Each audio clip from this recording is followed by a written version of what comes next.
Stuart Headland, FaceTime audio.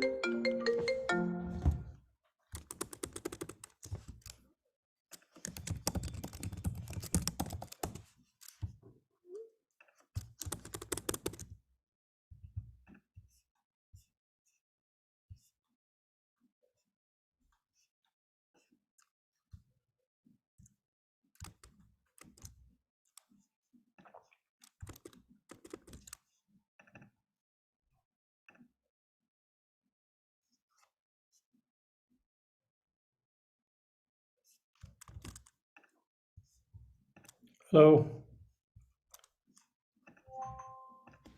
Oh, this camera.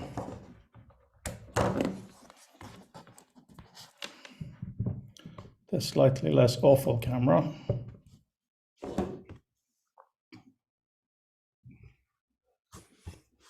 Let's see now.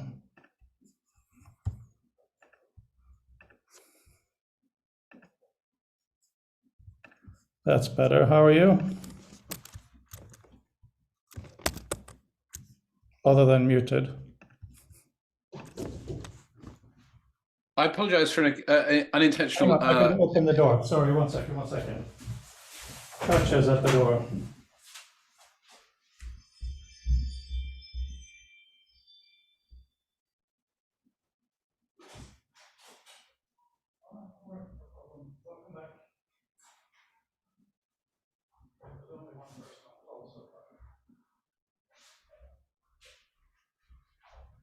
Sorry, Mark. Yes, I just say, as in my text, my apologies for unintentionally sort of dropping your call. I was actually doing something on Sunday morning. By the time I figured out what it was, anyway, it had hung up. But I was busy doing Remembrance Morning stuff. Mark, I got to take this call. It's my mother. Yeah, no problem. I'll stick. Yeah.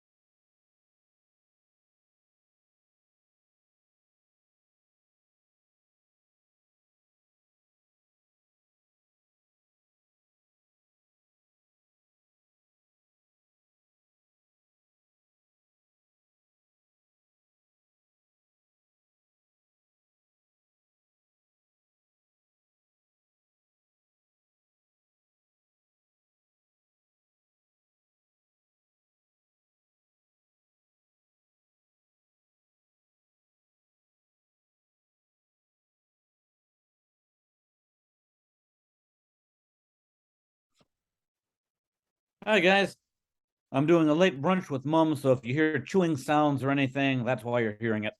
Yeah, well, don't worry.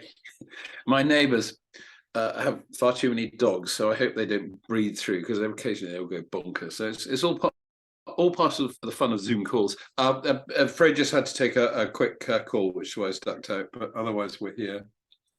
I don't know, did you see his PDF he sent just a short while back? Not yet. Okay, fine. He'll probably ask I'm about it. doing a backup of my internal drive and everything's crawling along slowly. Time machine. Right. It was one of those weekends. I had an external drive that I'd been saving web clippings on, and I have like 4 months worth of web clippings on the drive, and the file system on the drive just gave up the ghost. The volume won't mount. I'm getting a file system error 8 when I try to run disk utilities. I can't do a thing with it. Disk Warrior was never updated to deal with the Apple file system. Is the SSD the drive by any chance? It's an old-fashioned spinning volume. All right. No, because I do know. I mean, actually, I've still got around to tearing it down. But my old 2013 MacBook Air just suddenly woke up one day and said, "I have no hard drive," and it was an SSD, and that apparently is, it.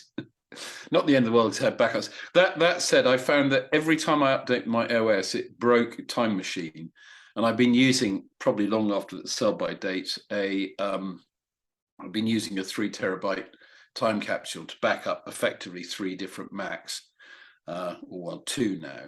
But I clearly it's had its day, but I haven't found a single clear explanation as to there are lots of things you could do, but none of which are really particularly convenient, because you either seem to have to have a disk permanently attached to your computer as the sort of time machine drive, or you fall through into the dark world of trying to set up NAS systems that are just what you need, but turn out to be rather a bit more work than you thought they were. Yeah, so I just have the external drive chained off of the USB port. Yeah, sure. I think I think I'm going to do that. In fact, I will in fact, they'll probably be coming around for Black Friday. Something I picked up before. So I was just looking for one. Is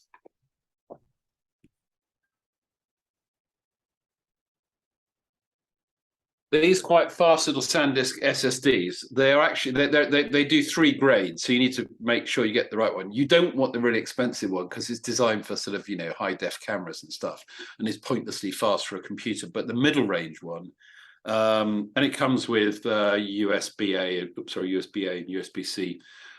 It's actually very nice, and I've got a sort of 2 terabyte one, which is about fine for doing backup for a 1 terabyte drive with a bit of flex for more recent change. And the nice thing is not overly large.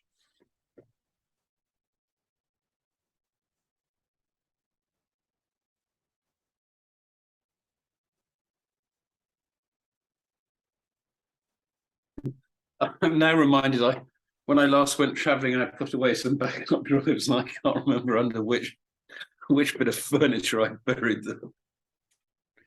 So presumably all the data is still on the drive. It's just the file system at the top level that's Swiss cheese. So I need to find something that's like Disk Warrior, but that can deal with APFS. Possibly. I would admittedly be the wrong person to ask. It's a bit outside my. I mean, I don't know. The only person I know who seems to know stuff about this is someone like Howard Oakley, but no one I know particularly closely. Because most things, if you look online, point you back to buying something. Oh joy, which may or may not solve the problem, which is sort of not exactly an encouragement to go and spend first. Yeah, there's one of like $89 a month to be able to run the utility software. Yeah, no, so I mean, to be honest, I mean, yeah, it's really looking at the real value. You'll lose something, but the money you'll expend getting back the clippings when most of them may or may not be, that you're always going to lose something. That's the nature of failures. But yeah, and it was just web clippings for that period, Yeah, I just take it on the chin properly. I mean, I must say at the moment I do, when I sit here in meetings, I just tend to clip an awful lot of stuff into Devon Think, and then eventually I get round, because I'm not a heavy Devon Think user, but the main thing I actually use it for is a clipping bucket, because then as and if and when I want to get into doing that, I'm doing it in a location and a tool that's well set up for it. I haven't yet had the pressure and the need to do it. Plus the fact its search is fairly good, so it's good, for when it's like the other day someone was talking about that recreation of Euclid's geometry using CSS, and I thought, oh yeah, I've got that, and sure enough, Devon Think came up trumps. So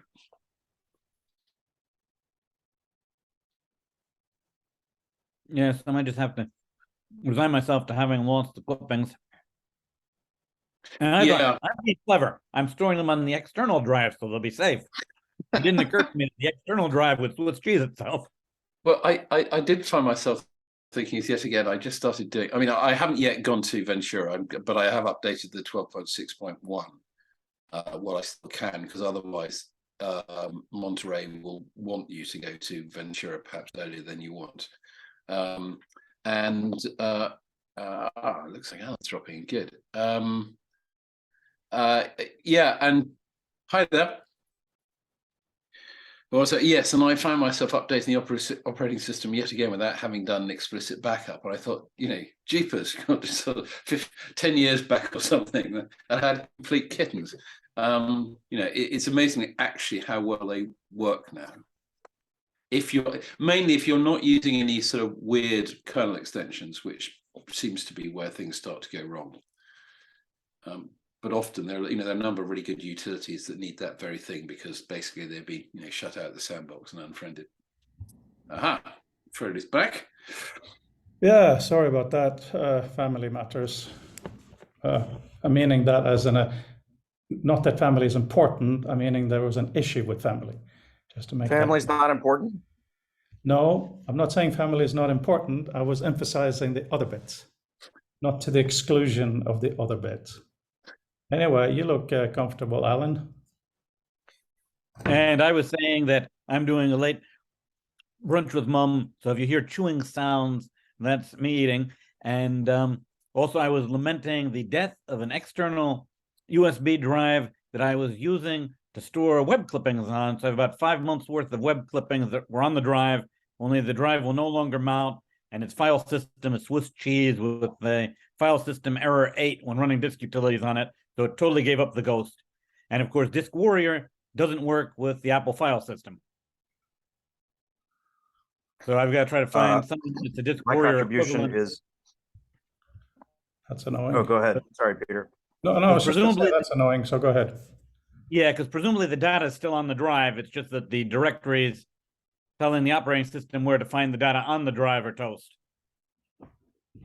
Yeah. My contribution is that in the background you may be hearing an adult making all kinds of baby noises at a child while they're making pancakes.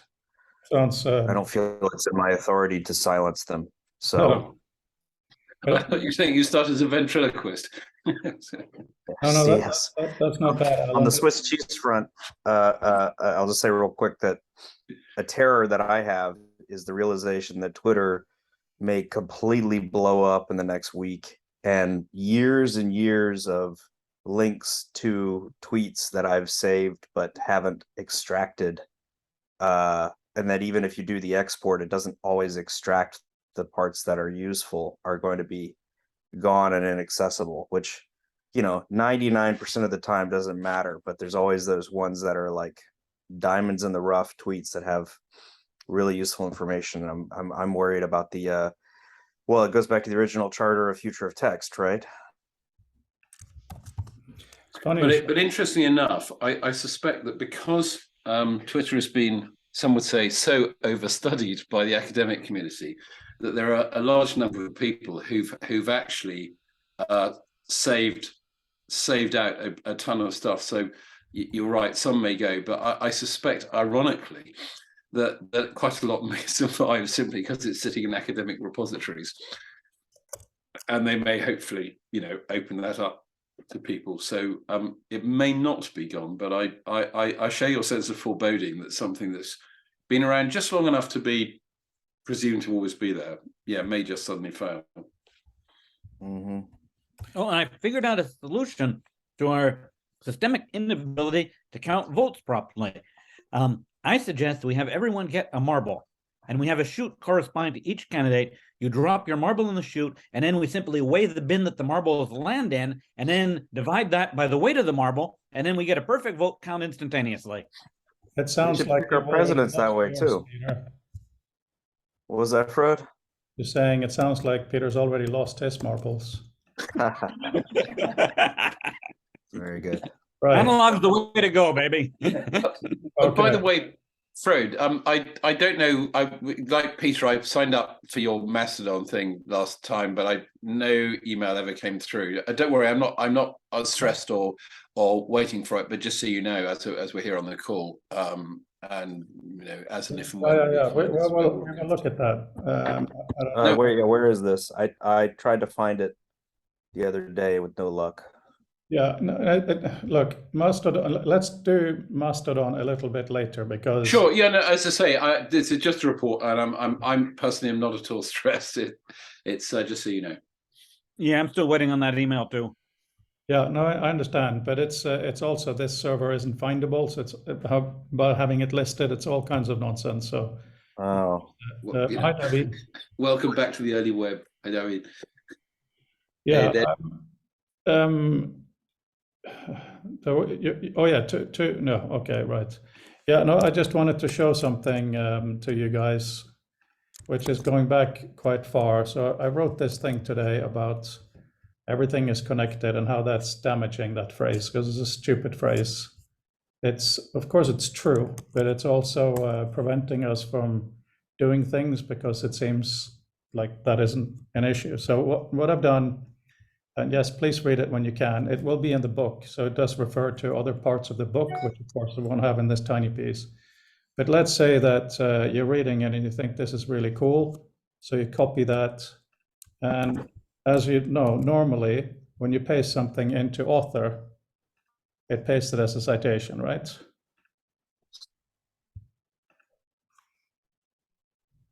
Most of you, yeah, you've seen that, right? So there's something weird there that shouldn't be there, but ignore that. Anyway, so the point is, if you now copy this and then you go to a piece of software that I don't own, and that may account for a relatively large proportion of software for some reason. And you say, check this out, whatever you want to do, and then you paste. It pastes it like this. I'll email it to myself so you can see why that is a thing. And we're in Wimbledon, so internet's slow, right? So this is what you get. You get a normal human citation because in this context, you want to know who said it. It's the title, that is the title of the document, not the name of the document, and the page this citation was on. This thing underneath here is a Google search for the document. So the point is, and this isn't now uploaded anywhere, so it doesn't work. The point is that even if you just get it emailed, you can instantly search for it. So I'm going to try this. This is a PDF that I downloaded from ACM as we all were talking. And it has a DOI on it. So I don't know if you noticed, but when I opened it, Reader did some magic stuff. So if I copy this section here, let me just move you guys away and go back here, send myself another email. This I haven't even tested. You're the first to see if there's anything here. So first, oh, really? Okay, so it didn't manage to extract useful visual meta, it seems. But it's there, so that's one thing. But what it did do, that I think is very important, because this is not released, it's just done a few hours ago. The reason I'm showing you this second and last thing is simply that, come on. This, of course, is also a search. So even though it's an academic document, you click on it and you will find the document. So if you have rights to it, you can download it. It's really obvious and really simple, but there are so many steps in the way of dealing with citations that I think we should try to narrow down and get rid of. The other thing that I'll do sometimes is try to find a phrase buried somewhere in the document that's totally unique to that document, because lots of times the document title winds up pulling up too many irrelevant results in a Google search first before the actual document of interest. So if you can find some obscure phrase anchored in the body of it that doesn't appear anywhere else, that can be a better hook. And I guess the way to do that might be to try different samples of phrases from inside the document, run searches on them until the document itself comes up as the first search result. I'm not going to do that. And there are several. Yeah, that would be insane. There are several reasons that I'm not going to do that. One of them is it does make the assumption that this will mostly be used on a document that either a person themselves or someone they know has made. And also, if it's downloaded from an academic repository, it will have a unique number. Yeah.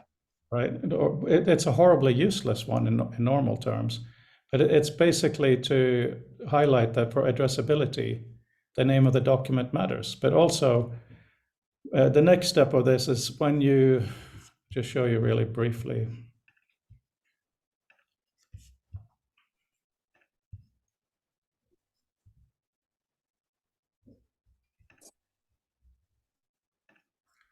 just skip to the end here. So as you know, when in Reader, if you come across a citation, you can click on it, you get this stuff, right? And this is a very good example of shit, because Mark requested this, I had it built, but it's done in a, with Web 2.0, we had blinking things and flaming things, and it's a dancing bear because it can. Same thing here. Why in the world, when you're reading this, would you ever want to see the ISBN? You're just not interesting, right? This is hard to read, and it has from Google Play information. That's where the metadata comes from. It's not where the document is. So it's absolute rubbish. So I've been working on the related to the link that we saw with the document name. So this is what we're implementing now. Name, document, date, not even page number visible. At this point, you don't need it. Web, you click on that and it goes to if there is a URL associated with it. But document takes the title, the name of the document and searches your local hard drive. So if you have it, which chances are, if it's an academic document in your field, you're just going to download tons of them, right? If you have it, it will open. If it has the page number, it will open to that page. If it has quoted original text, it'll briefly highlight that in yellow, so you know where it is on the page. So it's not exactly VR, but I do think we need to address the addressing more and more. I think the point you briefly showed was good. It's terribly easy to get sort of bound up in the detail of the format or the process. So yes, lots of documents. I can't hear you. Oh, what? No, it was my fault actually. For some reason, so lots of documents. I mean, there are lots of ways to think and break, but I think that's the wrong way to look at it. I mean, the web can break. But the idea is that if it's findable, it's reasonably findable. And I just showed a bit of background. The thing that I'm more realized having asked for was just a flagrant sort of reference to what had just arrived around then in Wikipedia, where they started doing basically essentially a pop-up preview. If you hovered over a link, you get some idea of where you were going. To get you around this thing and say, do I really want to follow this link? Is what they're doing there. But that gave the notion that within something like a document here, one could do similar but different. And I think, as Fred's just shown, that it takes a while to figure out actually what is useful. It's one thing to know that you want to see something, what you want to see, and what you might realistically be able to get. I think takes some teasing out. So I find all this quite positive. Thank you. Just writing a bug report based on what we saw while you're talking.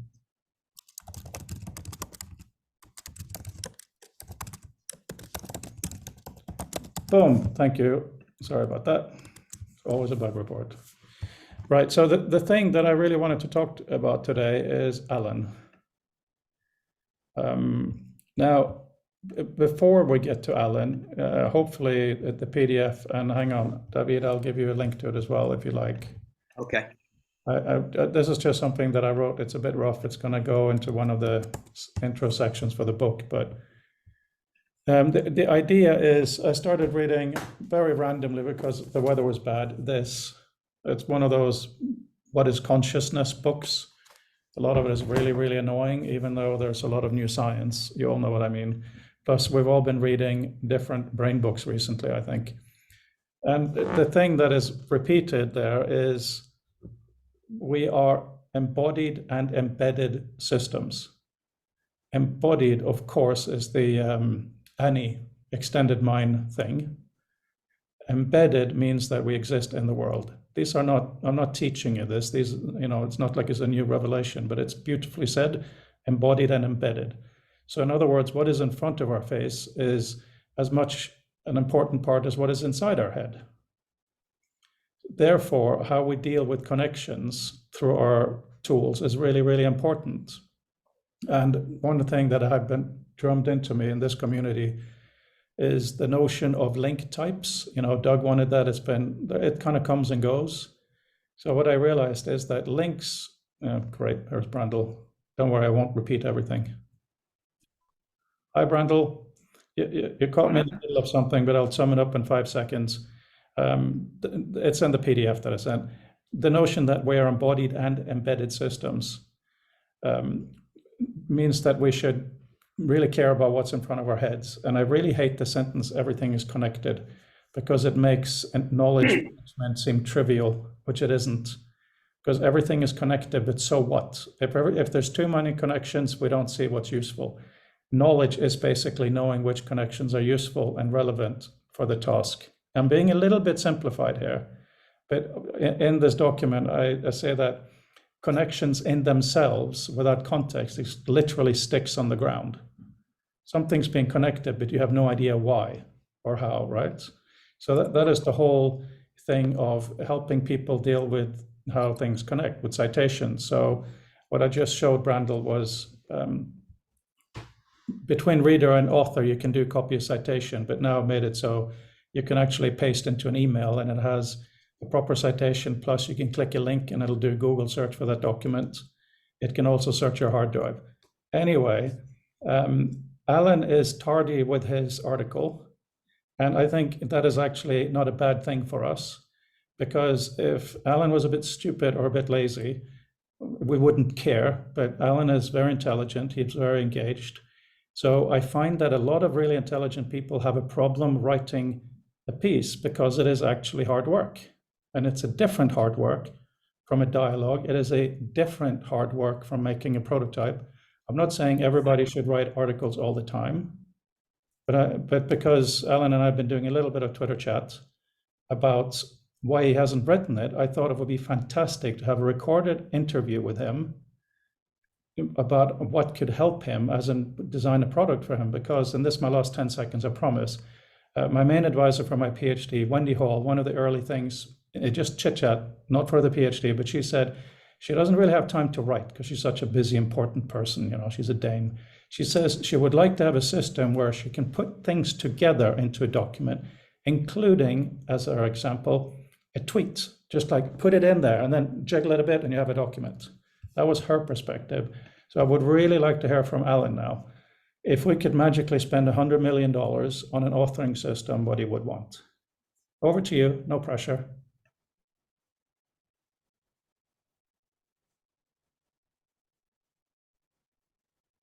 I'm muted.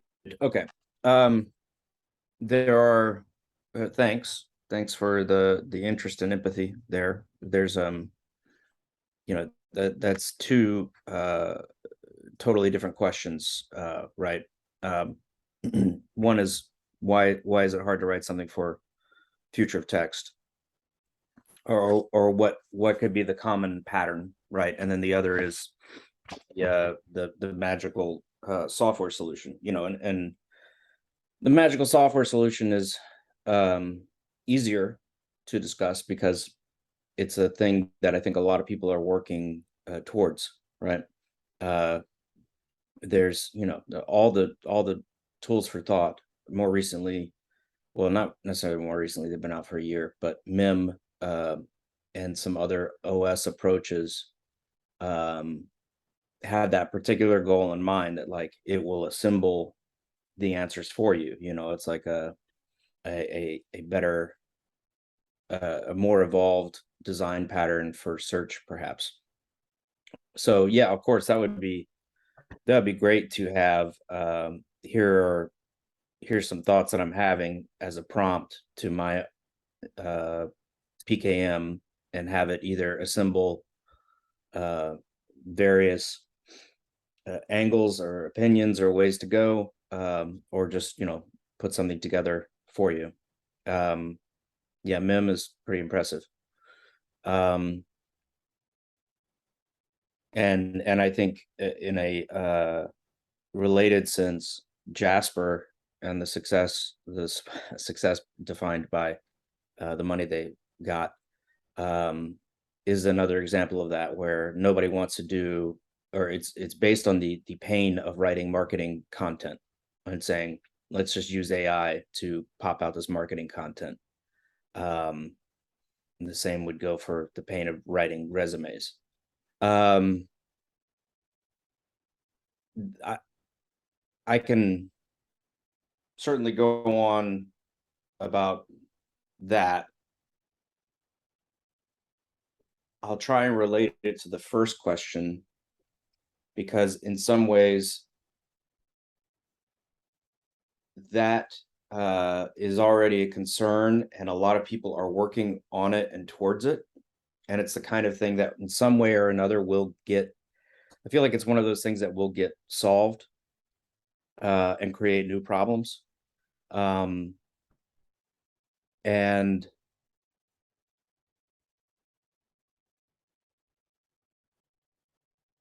does that really solve the problem for the first question, right?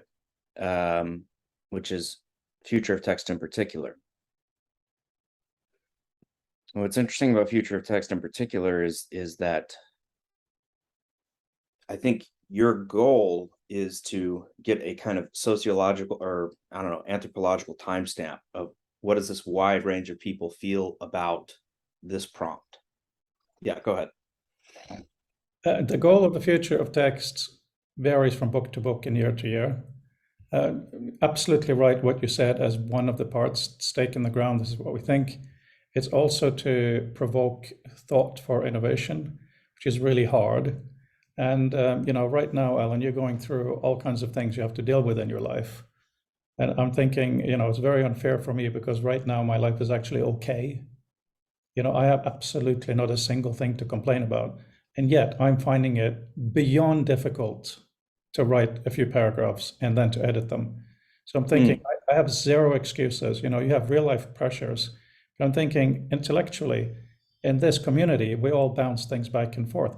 Why is it so hard? And forget the future of text. Why is it so hard when there's an intellectual new thing? Not just doing a research. I mean, Annie's book is great, but it's basically just going around asking people and writing it down, most of it, which is really valuable work. But what we're trying to do here is come up with new stuff and then seeing if it fits the world. Why is it so hard to put it down? Is there anything that can help us? And particularly you, since you're a use case today.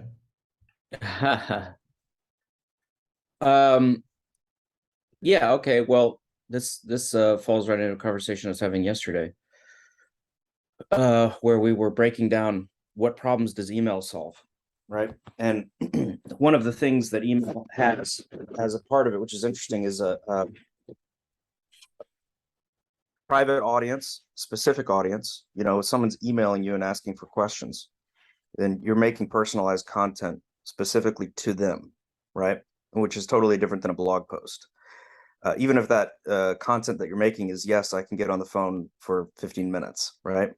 It's personalized content. You have a captured audience, and that is, easier in some ways than writing to an unknown audience of perhaps zero, or people that may have already thought through everything you're about to say and beyond. But the other part of email that makes, even with that, the personalized captured audience, personalized content, even with that, emails are difficult. And one of the reasons they're difficult is that they are treated as contracts. So as we're talking on video, we're just going back and forth, we're responding to each other, and you can ask me a question, I could say, I don't know, right? But if it's a work email that I'm if I'm responding via work and I say, I don't know, that's not going to fly, right? So I either need to ask for more clarification or sketch out, do they mean this or that or that? But that's because everything is sort of has this patina of contractual obligation, right? Yeah, go ahead. It was really interesting with the person you're talking to for two reasons. Number one, early speech recognition systems always fail during demos. And what they realized, I think it was MIT, but who cares? What they realized is that during a demo, the person talking isn't used to it. So they're waiting while they're talking to have, yeah, some kind of feedback. Feels beneficial to speak into the void. So when you're talking about writing into the void, I often have a persona when I'm writing, like the piece I sent you guys, the PDF of this thing. I was writing that to Stephen Fry, who's someone in our community who is of a certain intellect, a certain background, and all of that stuff. So that's a really, really good point. And maybe there should be a way when doing a journal thing like this to be able to quite simply say in front, this was written, this is an open letter to X. or something. Thank you for that. Yeah, yeah. I mean, it's an interesting way to break it down, because our the other observation that fell out of that is in the case of email, and I think in a lot of these other mediums, it's the reverse of the axiom. Function follows form. You know, so the form of email is already there, and we wind up changing the functions, or adapting our own goals to fit into this conscription. So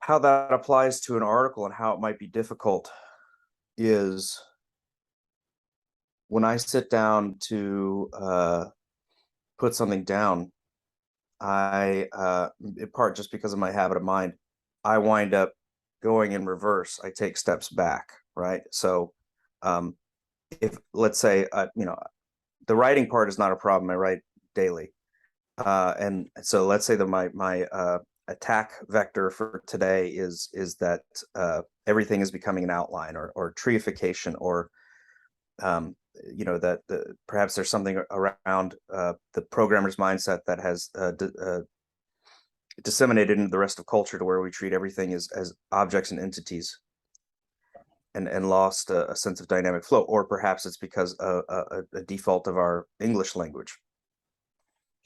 But then rather than being able to make a simple point, in order to make a simple point, I have to go back and establish all of these other observations and beliefs, because one, I don't know my audience, and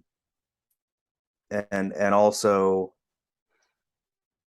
the nugget of observation doesn't have much to it unless it can be contrasted by some of these you know, principles in reverse. Does that make sense? Yeah. Hypertextual writing would be part of that. This is what we're trying to do, this particular aspect, with defined concepts in author that then become glossary terms. I don't know if it's going to be successful yet, even as a thing by itself. Forget other people, and I'm just saying, I don't know if it'll work. But you know, Doug Engelbart had the issue of he didn't know what he'd already written. So to be able to write blocks for background that are reusable dynamically, I think that's partly what you're talking about, right? Well, yes and no, because I think that blocks dynamically also fall into a way of thinking that we have, that we assume that you know, if we can link to X, then we have solved the problem. And this is maybe where in particular, well, I have a harder time with some of this stuff is there's a lot that we are doing currently, and I don't mean future of text, I mean, you know, the last 20 years of technology, that I tend to question. So it's like linking to a block is fine in the Wikipedia world, right? Where everything is where the primary objects are, you know, are facts. But unless I have like my own database, my own PKM, whatever, of what I mean when I say X, and how that changes in reference to Y. I don't want to get too far into this because it's getting pretty abstract, but one of the things that I've been playing with is, let's see a graph here, right? A to B, right? A node to B, and it's common that we could say A to B with the arrow, right? So you might say, this is my feeling or statement about VR. This is some reverse, more basic object, right? An example of what's missing would be something like this lasso, where it says A through the filter of C to B, right? That's the kind of middle ground that I don't see in links currently, which is a whole nother topic I can go into. But coming back around, I wonder if it would be easier if prompts were made more specific. And then it might even make it easier to sort through. Now, it limits people in what they can say or they feel like they can't say, and you have that with VR, right? But for instance, if I wrote something about the pathology of technology, and that was an encapsulated statement that I could say, and then asked other people to reply to that, as opposed to making a statement about the future of text, it might be easier in that context to say, what do you think about what this person said here?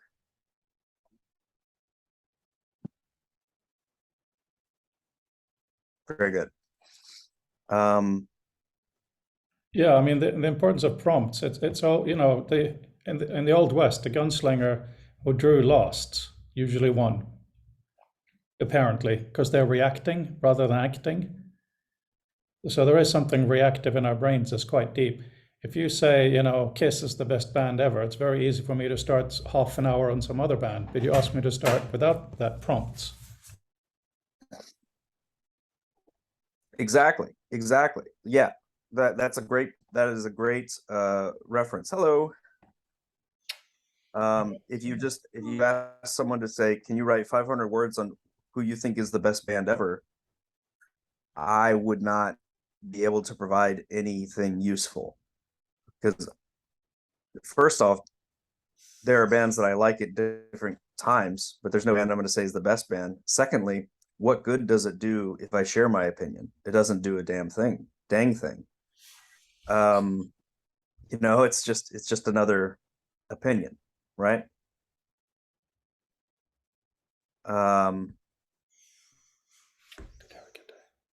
So yeah, that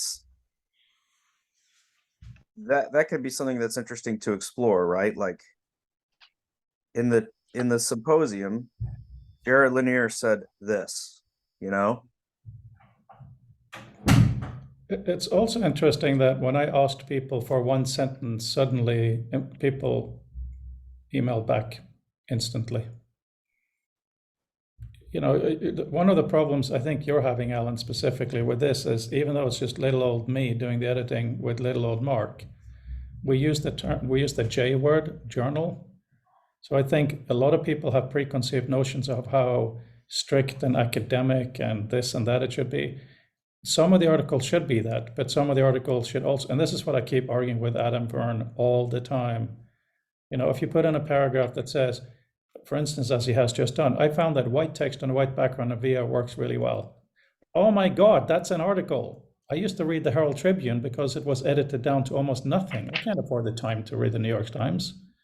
So we, you know, how can we as a community really foster thoughtful but short pieces and have people understand that that's a good? That doesn't mean you are not paying attention or something, right?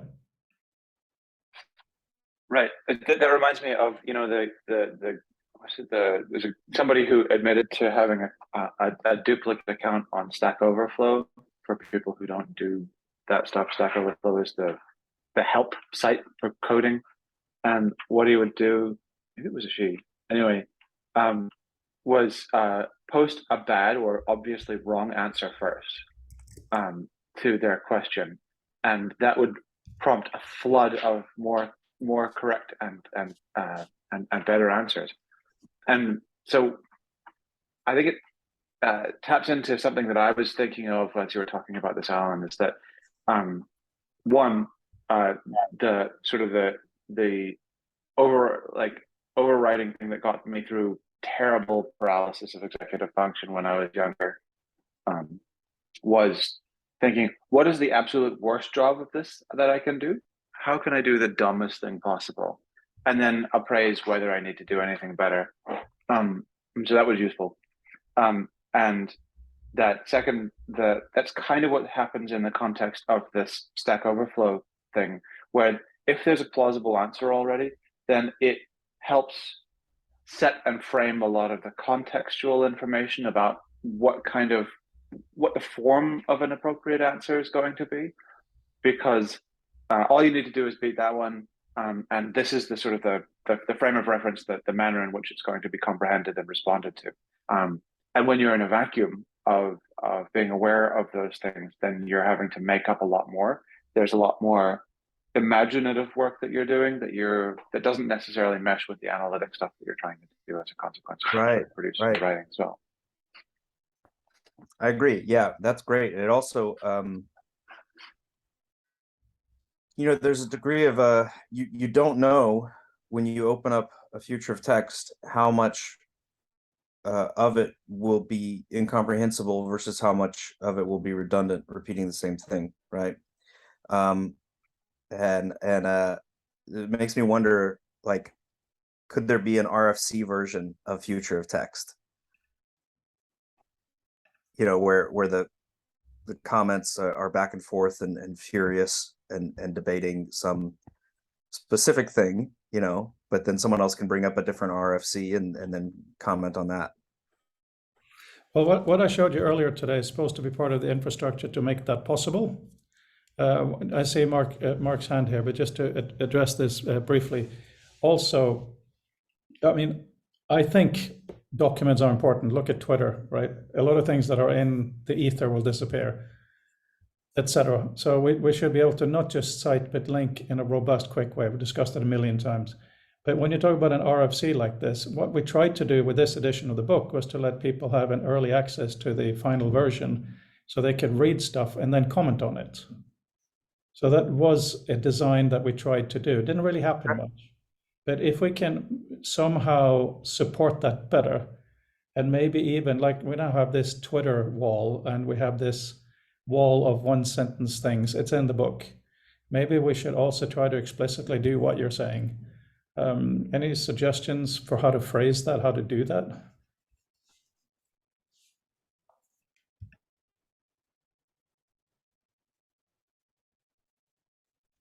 I mean, I could definitely think of several RFC level prompts, because it's what we talk about every week, right?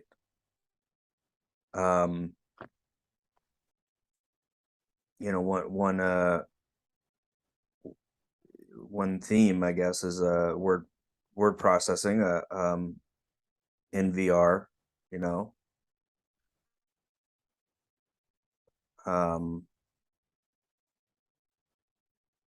Another thing I like about that just came up is that, like, I'm not overall a cynical person. I'm optimistic about even tech's role in the world, but I don't think that there is enough criticism. There's way too much nitpicking, but there's not enough necessarily criticism about particulars. And so I don't want to be like down on VR, right? But in a particular way, I think that a negative statement could be just as useful as a positive statement, if not more so.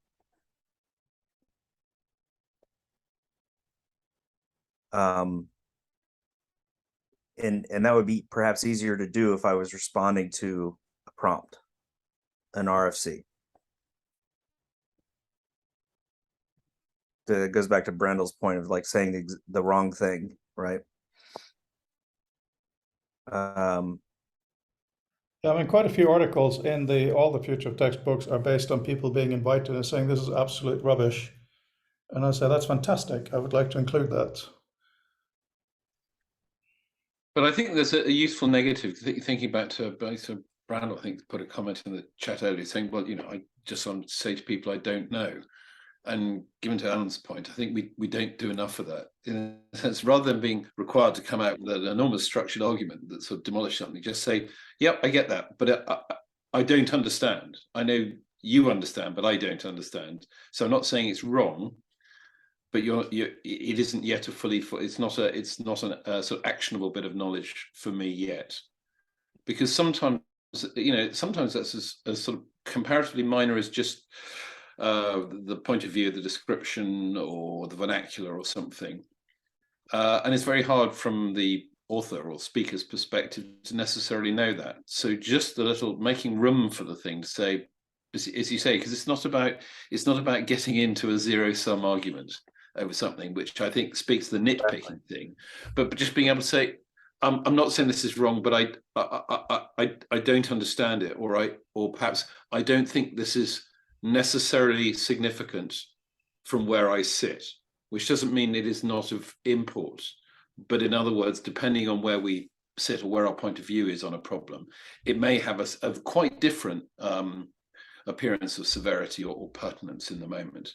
And that, again, I think can be quite useful, especially if you're sitting very close to something, because the thing you're sitting very close to normally appears frightfully important for self-evident reasons. And so sometimes actually having that modifying commentary around the side can be helpful. There's a book that I'm reading slowly or picking up every so often, and it's pretty great. It's forgotten to time as far as I know, but I'm sure that someone in this group is the one that referred it. It's called Images of Organization, and it's just fantastic because it's from maybe the 90s, but it's less of a book and more of a glossary where he says, like, okay, here's organization. Let's apply it to, let's say, organization's like a brain. Let's explore that. Okay, let's say an organization is like a psychic prison. Let's explore that. And all of these different images and shapes, which prompt him to do deep dives on not just the organization, but the brain. You know, he winds up talking more about holography than he does about the organization, right? But that makes really enjoyable reading, and it moves it excites the mind, because you still have this almost proxy prompt, which is, what is an organization? But as you're moving through it, you're getting all of these different thoughts, right? Like half the time I'm reading his writing about organizations and I'm thinking, oh, this is the problem that happens in writing, you know, or what say, for instance, like holography or distributed brains and robots. What if writing could be autonomous and sort of like write itself, like we mentioned earlier, you know? What would that require? Well, it would require a little words as robot appendages that all kind of like work together to make a united direction. Anyway, go ahead. Oh, I think we're still looking at your hand, Mark. Oh, sorry. Well, I'll pick up a couple of things. Well, one of which is circled back to actually something I said much earlier. I mean, and I thought chimed with when I was writing the article I put in, which is a sense of it's in a sense you're both writing for the people who know nothing and know far more than you do, and thinking, well, whichever way I put this together, they're going to come back and either say I don't understand it, or they'll say I don't think you understand it. And yet in between that, and I'm glad Freud sort of held my feet to the fire. Probably drawing the connections that one makes are still useful, because they're not necessarily the connections through the same facts that everyone else in the room will make. And they're probably useful for that. And as you say, even if, worst case, you could say, even if it's a jumping off point for everyone to say, no, we all agree this is not right, but now we all agree what it, you know, even if we all agree what it isn't, that's actually a step forward. And the other interesting thing that I through my brain listening to Brandl's point about the story about Stack Overflow is the appalling problem of the not bad first answer. Because most people won't answer a question if it's been answered once before, unless they have unless it's very sort of, in a code sense, it's probably different. There's probably an ego element can blend into it. But very often in some sort of PKM work I do, my heart sinks when somebody makes a sort of answer and then it just kills conversation, because lots of people say, oh, there's been an answer. And if I give a different answer, I'm now starting an argument. So it's really quite difficult sometimes to foster the conversation in some non-verbal forums, because you sort of hit this block, which isn't obvious, but I think is there, and I don't know how you unblock that in discourse. It seems like some of the things talking about together, there's similar to like prompt cards. I remember Marshall McLuhan apparently had some. And I'll give you one prompt card here. There are 3 birthdays today to celebrate or not. One is our king. It's his birthday today, Charles III. 2, the British Broadcasting Company, which was its original name. And 3, do you know what the third one is? Statistically, today is expected to be the day that the 8th billionth human will arrive. That is obviously alive now, not in the history of people, you know what I mean. Wow. Wow. Love it. I love it. That's 3, and it's great because it's 3 points, right? So you could kind of concept shape rotate around those 3 and come up with something very interesting. I mean, just the parallax between a monarchy losing power and the unconstrained nature of humanity. Perhaps if there wasn't a kingdom, a British Empire, there wouldn't be 8 billion people right now. Or maybe more. Yeah, right. Yeah. Yeah. I mean, one thing we could do is to take this discussion further over the next few weeks, because obviously one of the things we're trying to do is have some experiments of what the book might be like in VR, AR, but also really look at what the next book could be. The very first book, I was adamant it had to be open for almost anything. You know, Mark helped rein me in a little bit when he became involved, but there was basically no quality control on purpose, because, you know, who am I to judge? If you're interested, that's enough. Maybe for the next book, it should be a 4-dimensional book that will be based around such a sculpture. I mean, Marshall McLuhan had the Tetrad, where he analyzed media in terms of, you know, these aspects. Maybe we should, over the next few weeks, try to define the shape of the book and say that, I like that. feel free to contribute to it, but you got to decide where that bit should fit. I have to step away for a moment. Apologies. Continue. David?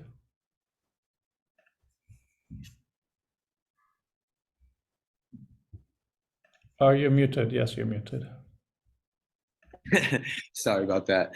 About 5 years ago, I was thinking a lot about the future of the book, and where I ended up with was the notion that the book in the future really will be more or less a guided tour through all the related multimedia and text assets that are related to it. So basically, the book is kind of like a structured conversation that allows you access to this set of evidence that we're interested in. Now, how does that apply to what we're doing with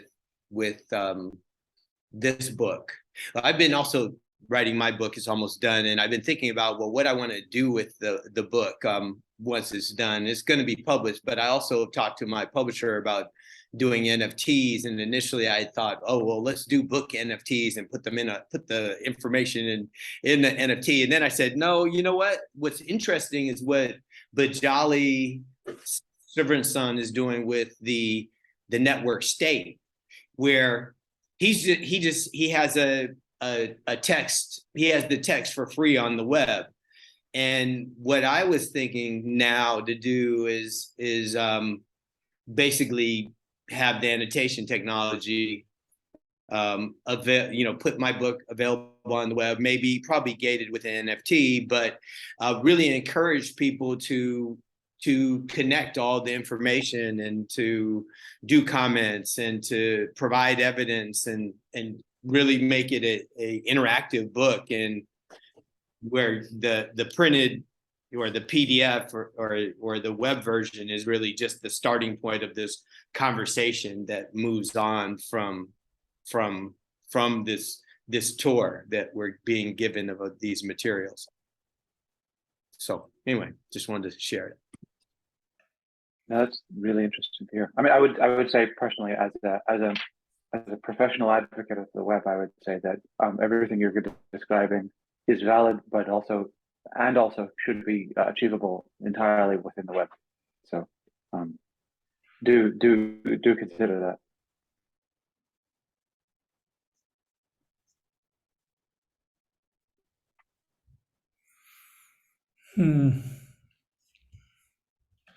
Yeah, I mean, it's getting interesting because, Mark has talked a few times about, when you write, you don't necessarily know who you're writing to, and you don't know what medium it'll be read in.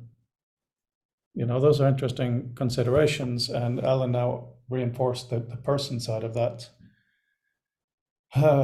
But yeah, I mean, absolutely, David. We are looking at making interaction possible. And there is a lot of infrastructure that needs to be there to support that, which is kind of my passion at the moment. But absolutely, the actual interaction, we need to experiment with more. Adam, who will be listening to a recording of this, he needs to do more versions of this text in space. Have you tried it, Brandel? Did you get a chance? No, I haven't had a look at his text stuff to see what it does. I mean, I don't have a Quest Pro, so I don't know and I don't have a Quest. Well, I've got the Quest 1. I can take a look at it. I'll see what the nature of the quality. I suspect color pass-through would have a significant impact on the readability or not of the underlying stuff. But I did make a pretty reasonable fidelity model of the office room that I'm in here, as well as my sort of office cubicle at work, so that I can do things with it without having to have some kind of automatic generation of it. So that might work as a backdrop for that kind of experimentation as well. It's interesting listening to Freud comment about the facts and sort of talking about me talking with him earlier about the difficulty in knowing who you're writing for. Is it occurs to me that through nobody's fault, that actually our writing tools are sort of lagging behind. And this isn't me tugging us all into a side quest to that. And it's actually even slightly tangent to what authors doing. But what I mean is, someone commented to me, so I noticed you put footnotes in some of your forum posts. So I said, yeah, because I just can't do linear anymore. And some things need to be there. They're not things that are already published that I can link to. So I just need to put stuff aside. But what that reinforces to me is that I'm finding at the moment, having a writing system where I can write all the bits. And then sort of do the synthesis, and you could say it's sort of there. It's a sort of approach. It's something like a Scrivener has taken, but I think it's subtly different. There it was writing for authors who broadly had trained in, probably been to, creative writing class or something, and they had a slightly different linearization problem. But just this thing of saying, I've got all the bits. It was really interesting in doing the bit for the book. It's a classic sort of above the fold type problem of just trying to get the ordering, not in an order I understood, but where it probably flowed better for someone who didn't understand what I understood. And in that, I find the writing tools don't yet support this sort of granularized writing, which also I think lends itself to the remediation that is upon us, because we may fairly soon be reading this a paragraph or a chunk at a time in, say, an AR environment. So, the beautiful long prose that we may have made and polished is all for naught except if I read it in that form. Yeah, I mean, don't forget, Alexander Hamilton wrote a lot and he read a lot. Of course, he's my superhero, etc. But some people are naturally suited to this. Some people can go through a document line by line, check the grammar and the spelling carefully. Some people cannot. I don't have, what do you call that thing where you can't read? Dyslexia. Thank you. I have dysrememberia. But, we all have it to an extent. We can't all read crap formatted text. Not nicely anyway, right? So the question of something Brandel brought up a while ago, what is a disability? Of course, in some cases, if you have no hands, of course, that's in 99% of the cases a disability. But in other cases, if you have Asperger's, yes, very often a disability. In some cases, it's an advantage. It's a superpower. goes for all kinds of things. So does academia survive to take that kind of writing? Of course it does, but it's self-selective. It survives for the people who fit that mode of thinking. You know, Mark and I aren't super different, but he helped me so much with some of my academic fine-tuning, doing brain stuff that my brain just doesn't have. Right. So I think it's really worthwhile looking at, some people can make a sculpture, some people can do something in 2D. If we want to invite all these people into so-called knowledge work, we have to make the affordances more suit how their brains and their hands work. And that's why I think it's so great to have Alan here as a point of discussion, because he's quite similar to us. And that means he's got the similar problems to us. So it's really nice to hear it kind of verbalized rather than kind of somewhere in the back of our heads. Because one of the things is, like the piece that I wrote today about the connection, it's quite long, it's about 4 pages. And I apologize, I've done bolding and stuff, but it has to be there. I can't just make it more hypertextual and expect you to get my point. There is a journey that I lead you through. I'm not saying it's a great piece. I'm not saying it's finished. I will have to keep reworking on it. But ideally, if it makes sense for my communication to you, there will have to be an investment from the reader. One of the things we want to do with the book, of course, is help the reader as quickly as possible decide whether the investment is worthwhile and relevant to them, right? These are really hard issues, but going back to the writing part of it, we need to find better ways where Alan, after this call, for example, can write a thing and then do another thing. But writing the thing, as you said, Alan, you write a lot. You know, we all do. But writing something is done and you share it, even a little bit of editing, is completely different from writing a longer piece, let's say longer than 2 pages, and making sure bits connect and flow. Because that's editing. Editing is so hard. And I'm hoping that these AI tools that are being developed won't just give you a prompt for the next sentence, but they'll help you look at what you have written in a way. And I can see VR systems really helping there at some point by giving literal dimensionality to the writer while writing, so that they can help navigate their own writing, because they have a map in their head anyway, to make that a stronger map so it really makes sense, sets it out into the world, but in a way where they can recapitulate what the author had in addition to the flattened version for publication, to say it in the most pretentious way I possibly could.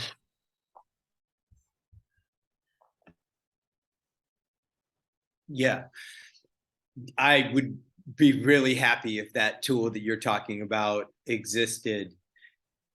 I'm writing the book, the MetaWeb, right now, and I had found 2 editors. They both dropped out, one after 3 months of sitting on it. And I knew that I had to finish the book by the end of this month. And I ended up reluctantly taking on the editing role myself. I know it's not the greatest idea, but the only way that I thought that it could potentially work out was using these AI tools. And so I'm using one called Pro Writing Aid, which it doesn't do a great job in terms of telling you, this doesn't make sense or the logical flow doesn't work, but it's really great on the picking out things that could potentially not be good grammar, not be spelled right, not be too wordy, too many glue words, too maybe hard to understand as a paragraph.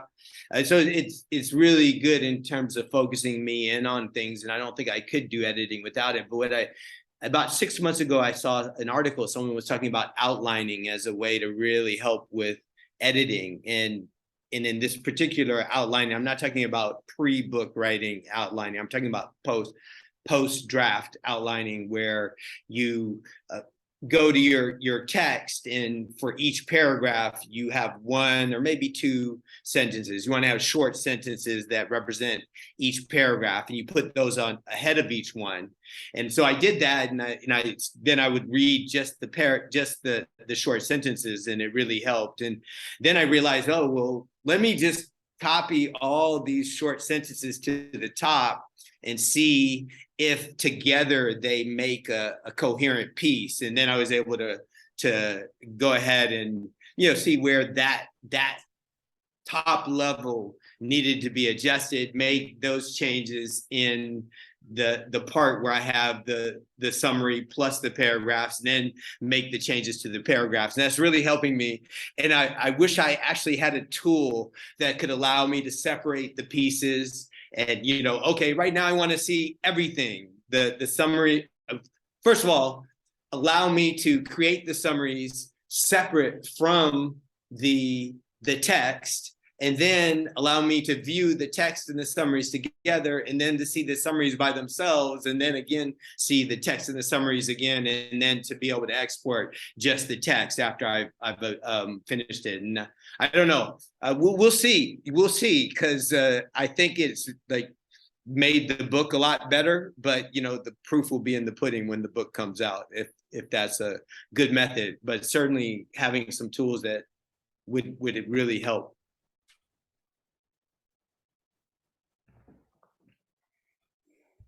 A couple of thoughts, and then I have to jump. One, I just finished a fantastic book called Survival of the Richest, and it's by Douglas Rushkoff. Definitely suggest everyone check it out. There's a point in there where he gets meta on Meta. It has quite a bit of fun with it, but the concept is that, you know, obviously Facebook Meta, but he says that Meta is an action that all Silicon Valley mindset types take, where and even before when you've exploited all the resources from the base level ground, you get meta on the ground, right? So we have that with buying land, and then buying different receipts and certificates on top of the idea of owning land is a meta level on top of the base reality. I bring that up as it applies here because I think this is my main motivation in regards to VR and where things are going, is that I want to take a good, long, hard look on how we got to here, and imagine different alternatives. So I'll give you two examples, and I say this because I think this may be a good prompt or even theme for next year. If you look at HTML, if you look at the web, and you assume for a moment that Tim Berners-Lee is a good actor, he has the best intentions possible, right? Thinking for good for the entire world. Even with that, it must be understood that he comes from a particular kind of life and can't imagine all of the complexity or variations or edge cases that are out there, right? So that's also understood. And in that case, that means that he came from, one could assume, maybe it's just a fictional Tim Berners-Lee that I'm talking about for the sake of the example, that he came from academia and learned the values of academia and academic writing in that process, right? And so examples of what that would be like is a good academic paper can be literary, can be well written, but that's not ever going to be its primary value. Its primary value is to either clarify, lay out the various points of a sticky problem, or prove something, hopefully by bringing in evidence from outside. And all of that comes into play in his mind is like, this is how a paper is written, which, if you think of it from that perspective, absolutely makes sense in how the web would be the way it is, right? Where hyperlinks are a very important problem to solve from that context, right? As opposed to if you were raised in a social media world where getting the exact source is not nearly as important as like getting the gist, the funny part, the thing that popped, right? Maybe we would have had links to pops instead of links to previous resources, right? So it's an exercise to think about how else might have this innovation come about. Another example would be like email. What if email just happened to be infinite canvases instead of threads, and we emailed back and forth iterations inside an infinite canvas? Could be better, could be worse. But I bring it up because I think, going back to that meta example that Douglas Rushkoff brought up, Everything we build is built on top of the previous thing. So the VR that we get will be a VR that is based on the assumptions of how we are working today and what we assume to be solved problems today, which unfortunately include the web as it is, even though it's great, email as it is, the way that we, even Twitter, the way we have sound bites, right? All of these things, we're going to be building on those assumptions rather than starting something brand new. So looking back, one more moment, taking a step and looking backwards in a kind of a tilted, oblique view on the past to see how it might apply to a future, I think it'd be a really good exercise. Yes, but in order for something to exist in the world, it has to be somewhere. It has to fit in the current world to some extent, absolutely. You could also say that you can't solve problems with the same thinking that made the problems. So I think in this community, we have the obligation to both do a lot of really boring stuff with metadata and things I never thought about until I started my PhD. You know, writing stuff at the back of documents. I mean, it's obscenely stupid, but it's just to get past the really bad infrastructure. But at the same time, I think we also have an obligation to dream crazy stuff. Because if we come up with a really compelling thing that actually helps us do a thinking thing, we should move hell and high water to make it possible. And if we consider birthdays today our planet is middle-aged. We're about 4.5 billion years old, right? It's the planet. It's got another roughly 4.5 billion years until we go into the sun. We are exceedingly young as a species, but because we have so many problems now, climate change, of course, being the biggest, it's so easy to mentally be firefighting. You know, like Peter today had a problem with a USB drive. That's the reality. We all have something that is in our face. As a community, we've got to take some time and think about, okay, it's all up for grabs. But what I found while working over the last 6 months or so is, oh my God, how hard that is. You know, to try to invent something, you know, you put a VR headset on just mentally in your brain, and then it's easy to talk about the stuff we won't have, like constraints, but to actually design something useful. I really understand the sentence Doug Engelbart said, you know, being a dreamer is hard work. But we got to do that as well. So I think we're on the same page, Alan. I'm just pointing out this two. Yeah, what I was talking about is almost a tool or an intuition pump to get to those crazy ideas, right? Like some of these things are happening anyway. Nobody expected TikTok. No sci-fi writer that I know of predicted social media. You know, things happen on their own through the very I don't know, the material, the wood, the grain of technology.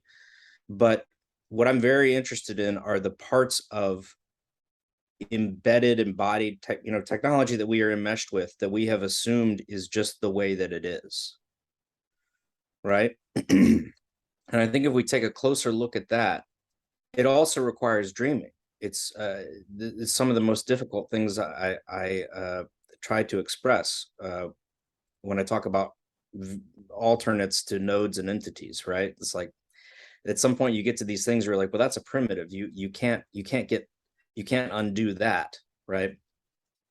But I think dreaming and discussing that gives us tools to make better arguments about a future that we want. It's very easy. I think the natural course of technology will be a VR that excludes most of the world, that exploits the people that are in VR, that doesn't help things, right? That is the natural way of capitalism and technology. And a lot of that won't be preventable, but if we're going to take a stand, you know, we need to have compelling arguments and I don't know.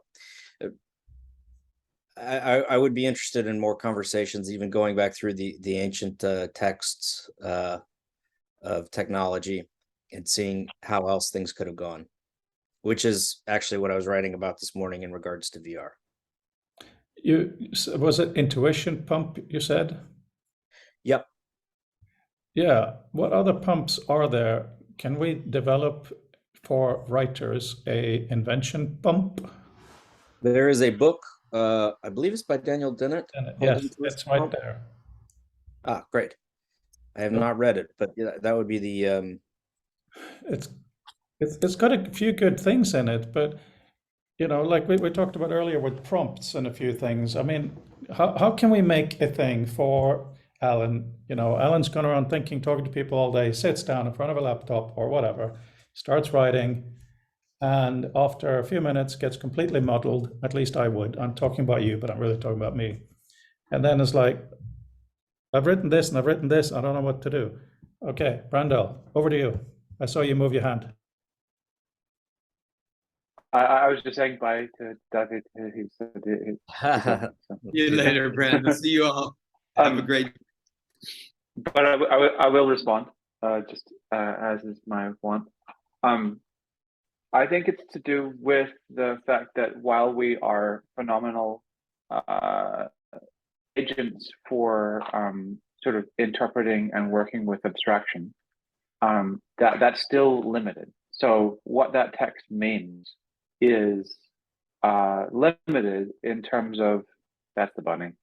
Yeah, I haven't read it either, but I really his Google talks. He's gone to talk/scold at Google a number of times, and I've never worked at Google obviously, but they televise or otherwise put up on YouTube all of the talks with him, and I watch them all because they're fun. So text is good. Obviously, we are all here because we think that. But I would say that our appreciation for the things that text renders is imperfect. And so having renderings of what the practical realities of the text that we're producing actually are is an important motivator for responding to and refining what that text is.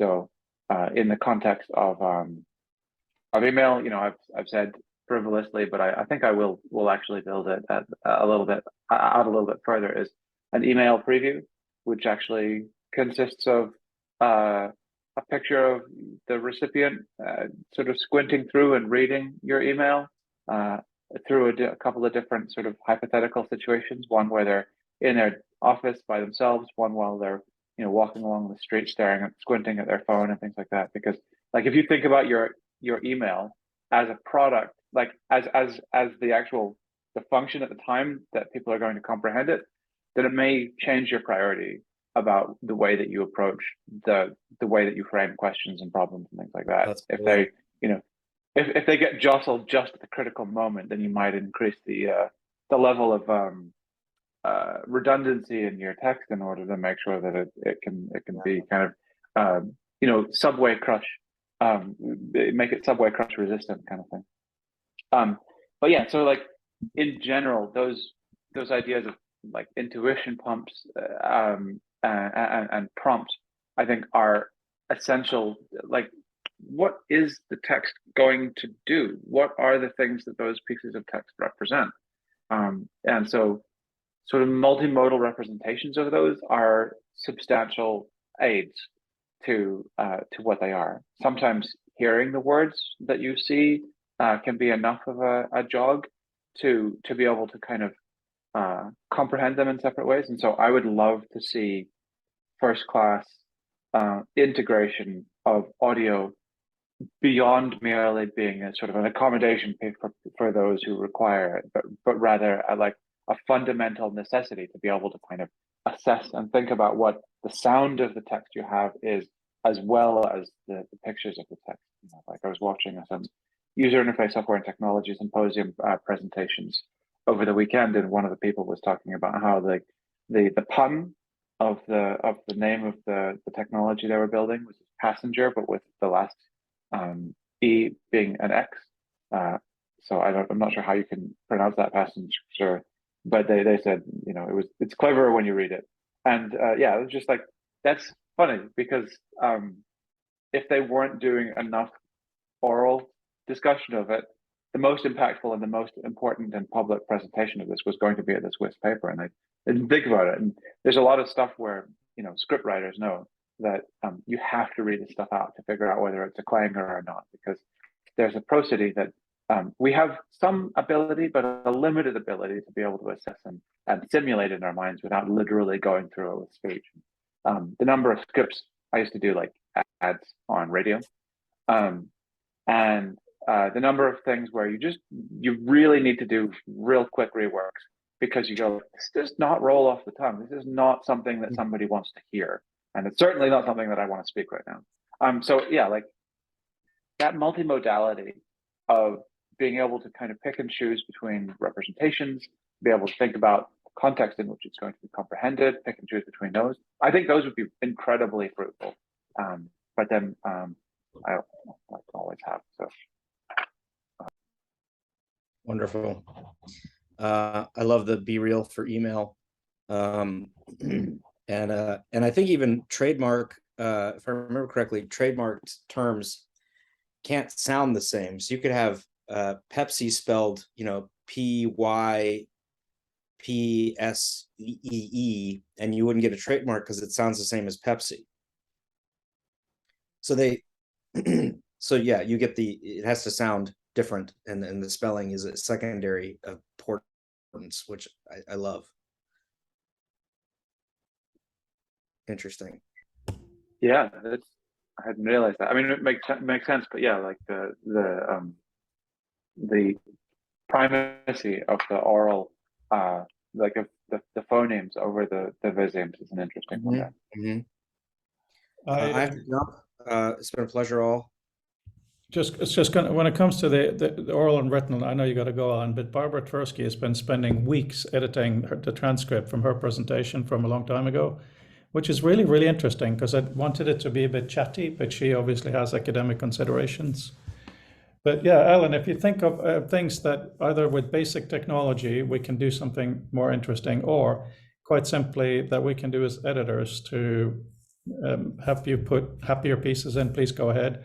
But also, please write even a small piece. Some people have written half pages and it's totally cool.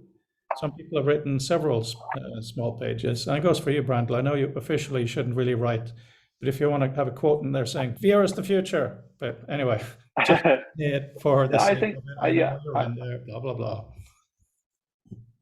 No, I was thinking, no, actually, maybe there's something I could write. I'll think about it. Graffiti, just graffiti. We have a page of that. You should have one. Anyway, yeah, Alan, thank you for today. It was it's good to do something real like this. Yes, agreed. See you all. Have a good one. Bye.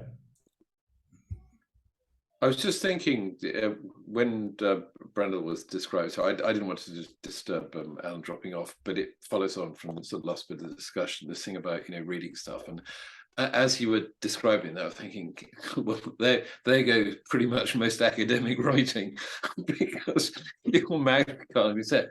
But then again, it does give pause for consideration that some things don't lend themselves to verbal thing. But I suppose the sweet spot in the middle is probably where good popular science writers lie. Mm-hmm. I've just read Ed Yong's 2 books. I really enjoyed An Immense World about animal senses, which led me to read his one about the humans and bacteria.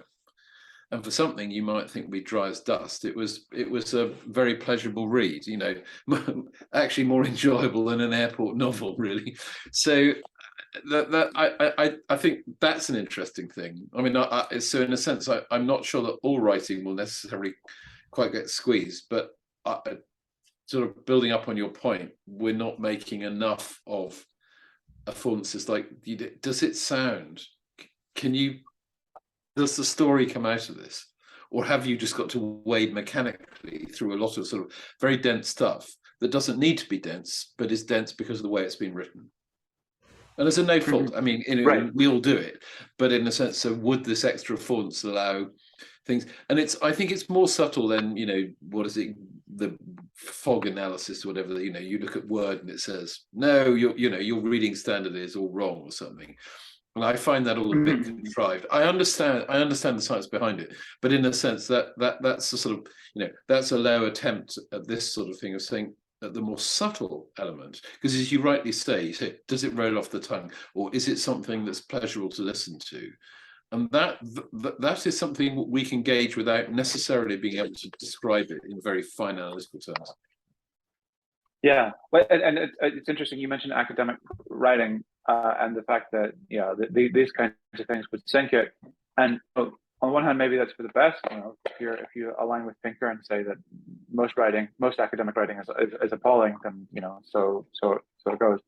But on the other hand, maybe that's not one of the modalities that's appropriate, Jermaine, for what it is that academic writing's goals are. It was a phenomenal thing for me to realize when I read, like I said, not being involved in academia,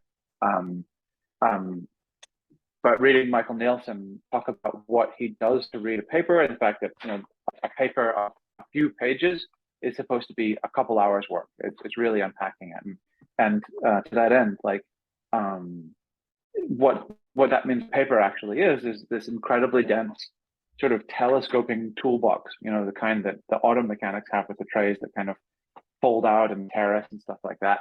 And if they are supposed to be these enormously expanding things, then maybe rather than having something merely spoken, have something that actually is able to put that much space between those concepts in order to be able to reach them all. It is an important sort of dual form that needs to be considered in that context as well. I'm not sure. I'm not familiar with whether there is any literal mechanical expansion or manipulation that academics tend to expect to do with papers, but well, I hope so.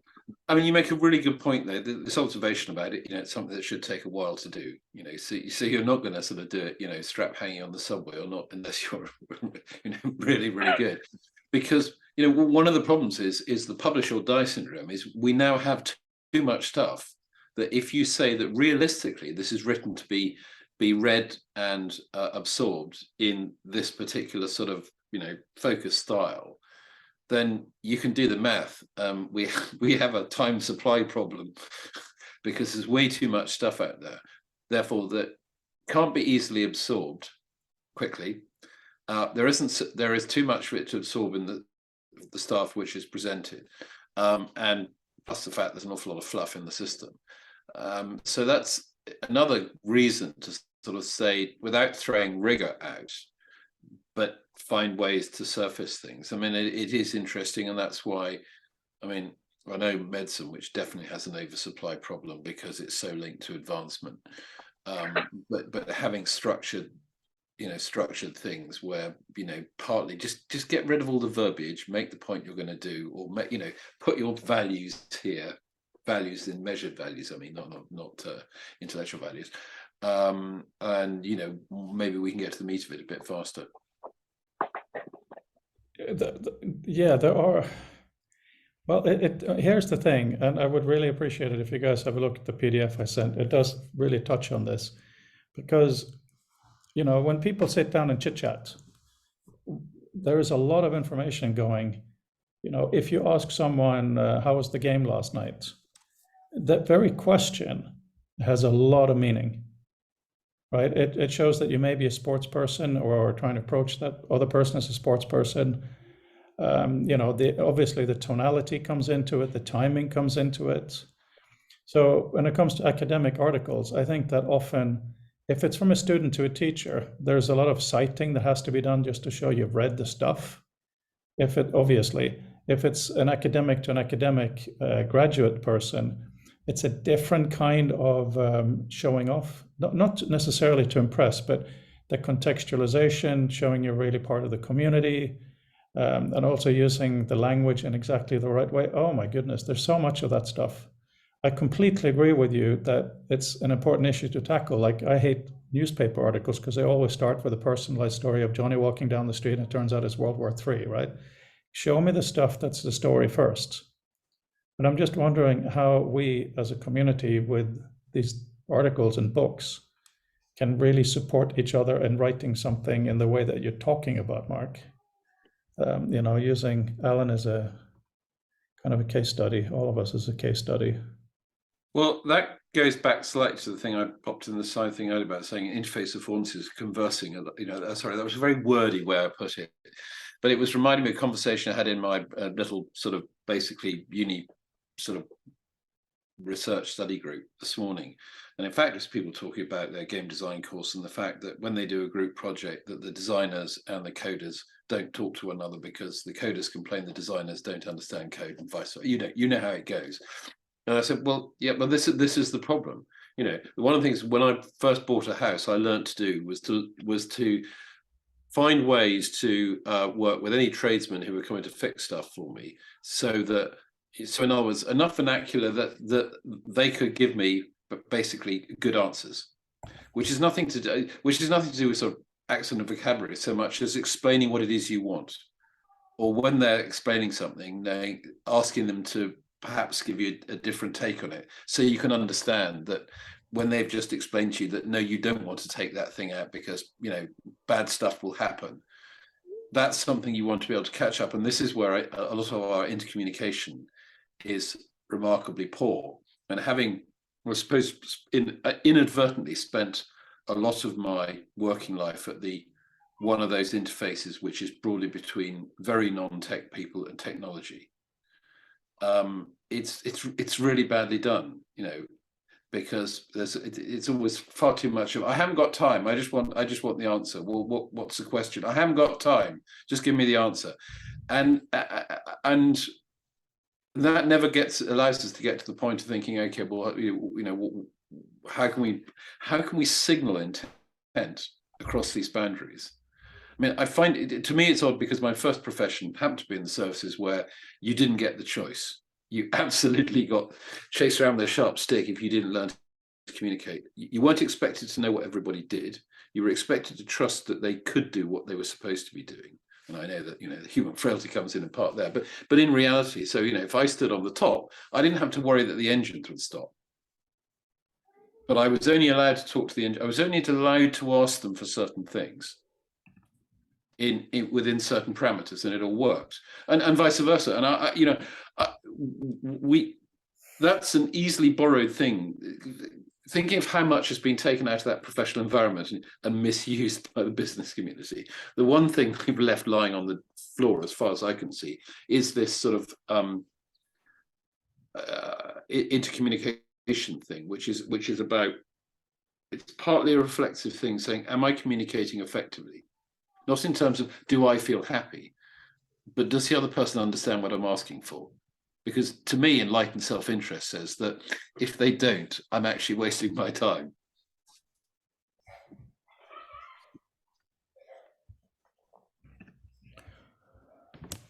Brandel, how are your VR text experiments going? We saw something last time.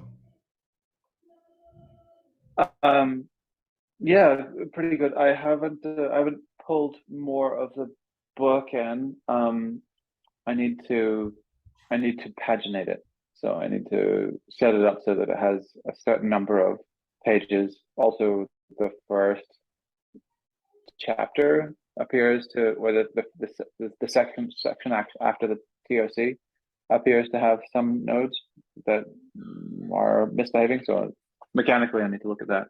Something that I've been looking at personally and sort of professionally as well is shadows, text and shadows, and what kinds of things need to be done for people to be able to distinguish things on depth. It's my contention that having things in 3 dimensions that are all sort of implicitly emissive is a mistake, because very little is emissive other than actual literal computer screens right now, and they are all strictly planar.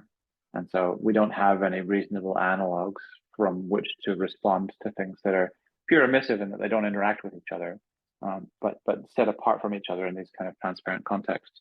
The closest thing would be the very thin sort of films on doors and windows and things like on glass doors and windows and things like that. And we very rarely layer them with depth, and if we do, we tend to see shadow. So my head has been in a pretty concrete place in that regard. But yeah, no, I've been thinking about what practical implications of being able to render those things multidimensionally are. Yeah. And making a small video game just for fun. That's cool. Racing a car around. Yeah, I think this text stuff of like what to write. The thing that really I keep coming back to is the fact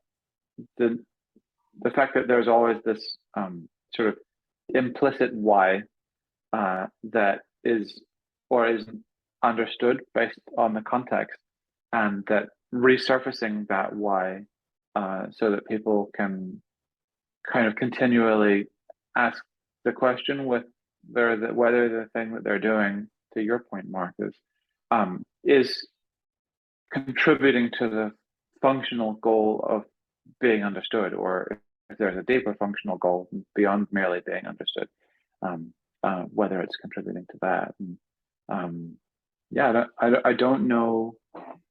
I don't know that has been considered in the past with any of our digital mediation, frankly, and I wonder how it could be. What it, to Alan's kind of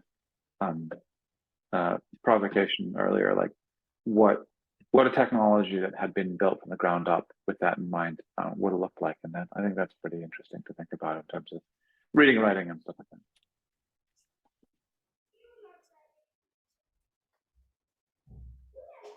A couple of quick observations prompted by that. I'd take start with the first. I wouldn't know where to start, but hearing you, I really like your point about this thing of when you've got emissive objects and the fact that yes, we don't have this frame of reference. I just wonder if, I mean, it's probably coming around to the second generation stuff now. People are doing lots of stuff for HUDs, for people flying and things like this kind of thing. But I'm wondering if, I'm old enough to remember back side-lit perspex skateboards and things like that. So whether there was sort of an element of this going on. So I wonder if there's, lurking somewhere. Because if I learned anything from research in my very first profession, a lot of it was done sort of 60 years ago, but no one had invented the problem hadn't existed then. So it just got stuck on a spike. So there might just be some interesting stuff, because lots of money got pumped into trying to understand the sort of cognitive problem of dealing with it, information and such. And the other thing when you were saying is how you surface and resurface the why, because I'm sure one of the natural inclinations would be to say, well, this is what textbooks do this all the time. You get to the end of the chapter and it does it. But I think you're talking about something that actually more powerful and more subtle, which is does it make sense? It's not saying here's what I've told you and it's your fault if you don't understand it, but rather in the sense that now you've got to hear this is the question again, in a sense, and hopefully it makes sense. Or maybe here's the question now restated a different way, which hopefully you can understand with the benefit of what you've just had access to, which is another way of looking at that problem. And I certainly don't claim to have any answers, but I really like that approach, because it basically speaks to non-entitled communication. It's not about me. It's about communication. It's somebody else. Yeah, and that's an interesting way of putting it. That sense of entitlement of certain forms, as in formalisms of communication. That the textbook per se is privileged as this kind of universally or widely enough recognized form that it's entitled to go in that way, because people sort of assume that if it does, then it's going to be understood and comprehended in the right way. And like that's true-ish enough for most of the people, most of the time. But the promise of technology that has the ability to be responsive is that we have an opportunity to do better than that. And your point about putting footnotes in your forum posts is kind of a concession to the fact that the text that you're producing serves multiple functions at multiple times, that there are multiple ways through it and things you can do. And it just reminds me of, Matuszyk's Why Books Don't Work, where, the reality is that a book is a hedge. It's a thing that you produce in a certain way with a sort of implied sort of flexibility of form for being able to do this with it or that with it. Finding devices, whatever else are there to be able to kind of support those parallelisms, those multiplicities of use. But yeah, like ultimately, I think kind of because of the fact that we're such primary oral creatures, the dialogic form of information dispersal and retrieval is so compelling, and so that means that, you know, and dialogue ideally consists of, if nothing else, then hopefully a person talking and a person prompting with yes, no, or nods or squints or whatever, in order to indicate exactly where they are on the journey of gleaning certain pieces of information. Yeah. And so all of the information that you might be able to you might tell to somebody is highly contingent on the sort of the response that you get within that sort of set of things. And yeah, being able to kind of have an environment which is approximately like that, then I'd like to try it. Because it's interesting. I mean, when I mentioned footnotes earlier, I know it's a rather loaded term because most people either love or hate them. But it was more the fact that I know that most people, if they see like a dagger, will think I probably better look further down, you know, scroll down. But nearly always, therefore, either extended reference that would break the flow of the text, or actually more often than not, they're for an emotive modification, which is often to say that if your first reaction is to be insulted by this question, don't be. That's not the question being asked. You know, there isn't an easy way to. It's just a way that, as you say, if you were sat across the table from someone, your body language would or ought to modify that. But just text on a screen to someone on the far side of the world in a different time zone, and possibly, you know, reading it through a translation device, it's really hard to do. So actually being able to put some of that contextualization back, I have found, ironically, I mean, it wasn't really my intent, but I've actually found it works quite well by some gentle feedback over the years. Fred.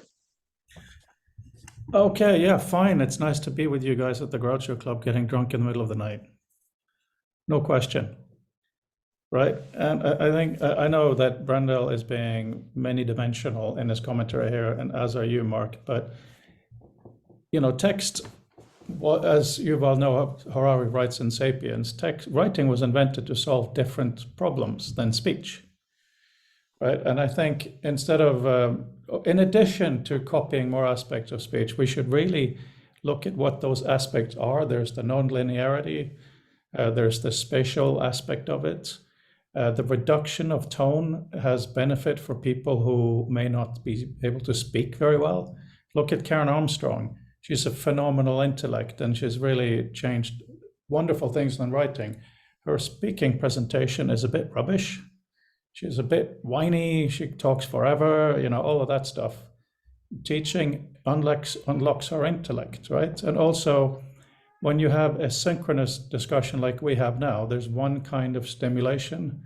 But, you know, when I send you an article like I did today, you have time, if you want to read it. You can choose to send an email back. You know, there are real benefits to text. I know we're all here because we like text, but I'm just talking in terms of the relationship to the audio.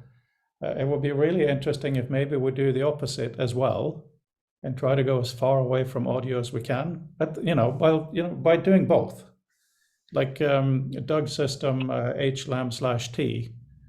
You remember Ted Nelson asked him how he pronounces it, and he said, "I've been writing and working on this for a very long time, and I've never said it out loud."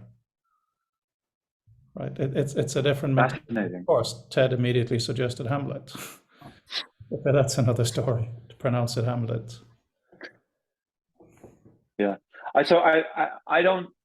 So you know that you and I disagree on whether video is text, and sort of putting that aside, I don't even necessarily believe that it's essential for what I'm talking about to include audio, but that multimodality in terms of what accompanies text and the way that it's sort of the expected context for producing and consuming information of that kind being being implicitly contextual, I think is something that obviously would be supported, and augmented by sound and visuals, visual references and things like that, in the way that illustrations serve that purpose now. But I don't think it's essential. I think that, you know, all of those things could still remain completely textual, and you'd get a lot out of it. Likewise, like merely, for example, in virtual reality, having the ability to really like reach for vastly different type sizes would enormously change what it is that's communicable as a consequence of that. So like, imagine if you could write an email where you had, rather than, you know, it's simply not practical in an email, even if you're expecting people to have, you know, rich text, HTML email, you know, default text size in most is 10 to 12 points. And sometimes people will put a heading in maybe up to 19 points, 24 points, you know. But imagine if you could put 100-point text in an email and still actually have room for the rest. Like, what would you put in that? When would you do it? And stuff. Yeah. Well, it's because once it changes its sort of form enough, then it becomes a different thing. Yeah. Yeah, absolutely. That is a really strong point and really, really interesting and worthwhile. I mean, I think one of the greatest innovations in writing over the last 5 to 10 years is the tap back in messages. You know, it is an entirely new way to communicate. And it's, you know, sometimes writing yes or okay now feels quite stupid in some contexts. On Mac OS, for some reason, you don't have tapbacks as easily accessible. You have some of them, but you certainly do not have the send with the slam and all that stuff, which is often jokey, but that sometimes you do need that jokiness.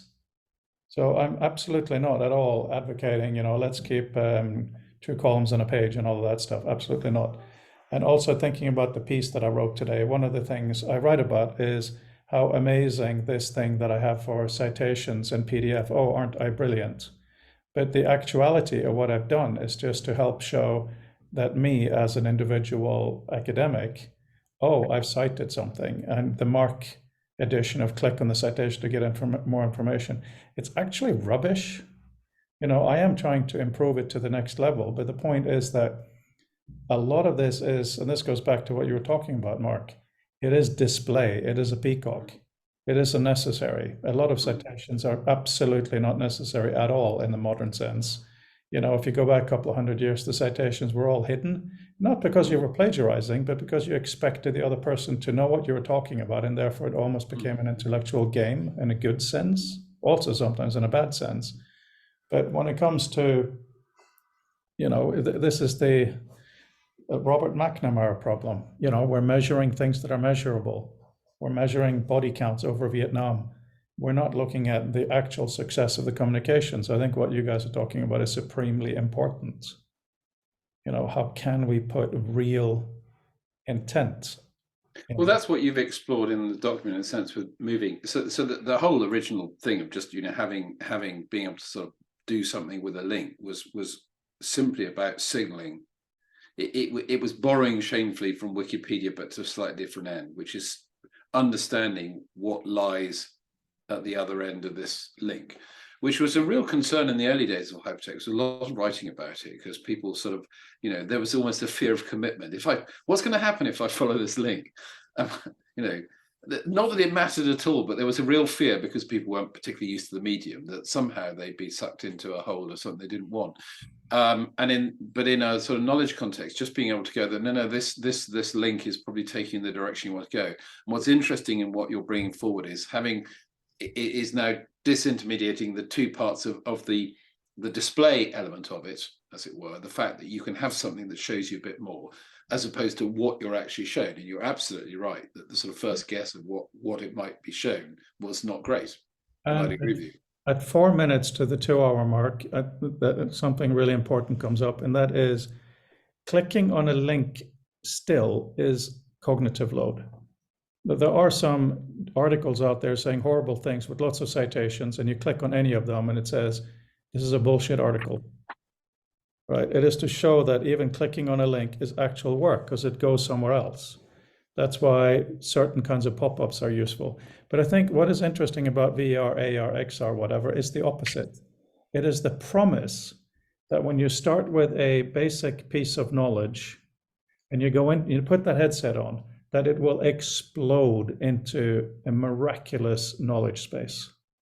That you actually wanted to do a big thing.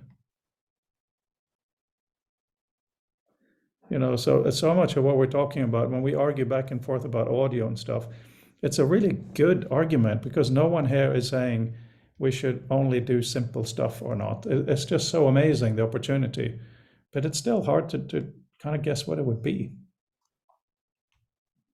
I mean, we talk about timelines. Imagine if even this discussion, we can now stretch this discussion into a thread and start manipulating and sculpting it. You know, it will be very, very amazing. But I also saw a tweet today. Someone was talking about people complaining about VR being just more monitors.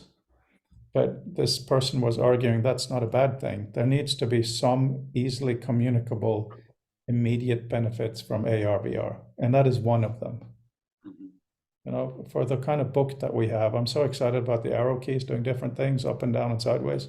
What is the amazing equivalence in when reading the book in these environments that you just cannot do any other way? I mean, imagine just doing stuff with your hands and the book changes. So it is easy to understand if the outcome comes before this description of the keyword of the shortcut, because that may change, but the action doesn't.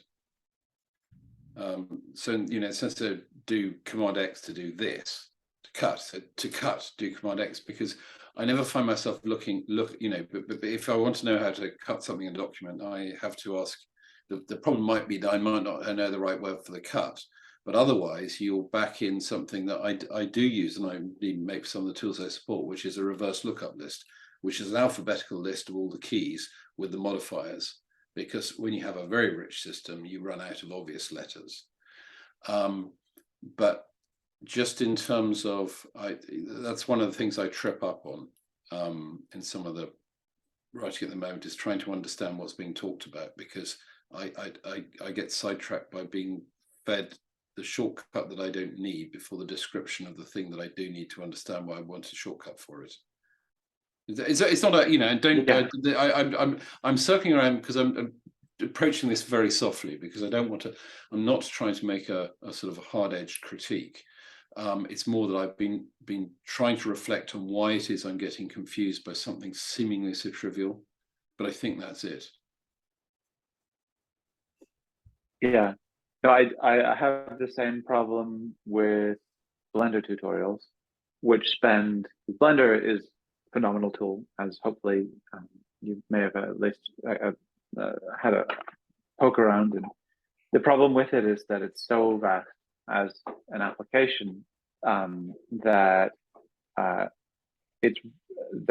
people can spend multiple hours just explaining all of the menus and only their position. Like, and here's the Hornswoggle Bellaflower menu, and it's just like, okay, that's great, but what does it make me do?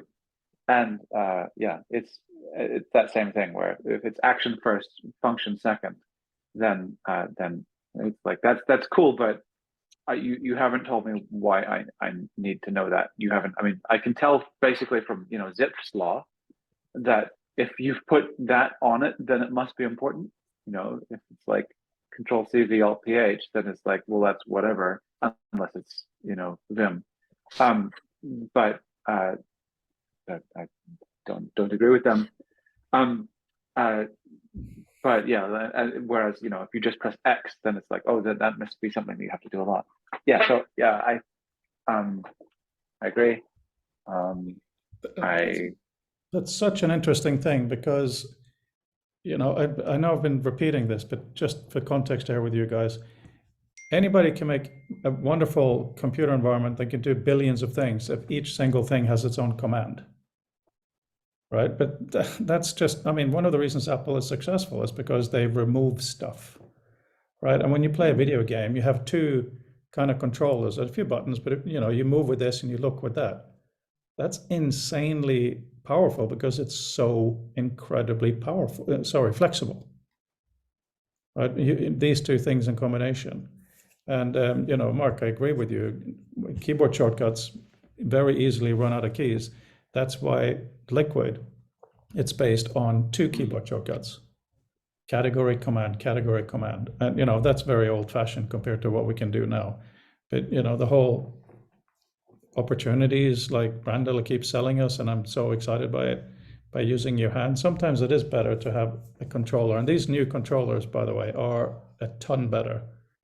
They're quite a bit heavier, which makes it feel like you're holding something and just works better. But yeah, we need to chain things together, and then we're talking about developing grammars, right?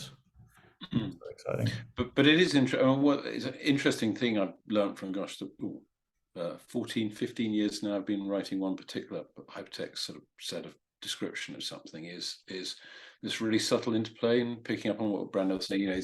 But you both saying about you can have something really deep and rich, but actually you don't want to consume it all at once. And so the hard part is where's show me the piece of paper I had in my hand yesterday. I mean, how hard is it to not know the answer to that question? Well, the answer is it is difficult. And how one teases apart the question to use a function from the existence and description of the function is another thing I've had found through repeated rewriting based on people saying, I read what you wrote, it still doesn't make sense. I'm thinking, okay, so how would they, why is that not working? And it's a really interesting subtlety for deep tools in that. Wasn't it Jeff Raskin who started the Macintosh as a bicycle? Wasn't that kind of the model, a bicycle for the mind? Is that right? Because the idea of a bicycle has baffled me for a while, because it basically get on, you learn something and you move somewhere. But seeing Edgar's new scooter, Edgar's got a big boy scooter now, 5 years plus. And the thing is, first of all, it's not 3 wheels, it's 2 wheels. And also it's very rigid. The front stick doesn't lean very far back, it's straight up. The stick you hold can twist 360, absolutely no problem. It's much harder for him to use this normally because it gives him much more control.